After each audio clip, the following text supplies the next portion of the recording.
They call it the refrigerator coma, and if you've seen their commercials, you know what it is.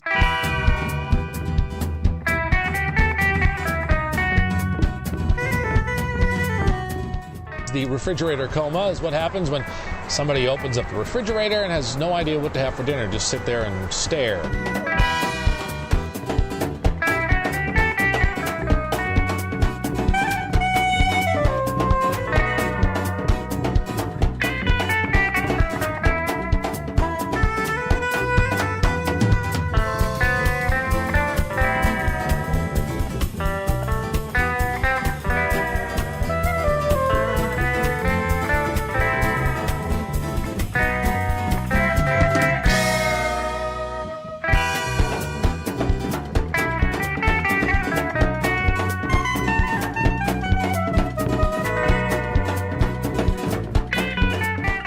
Idea is something that came from the people at Barber Foods, and today they were in Albany giving a live performance of the refrigerator coma. Company trying to show people how they can rescue dinner.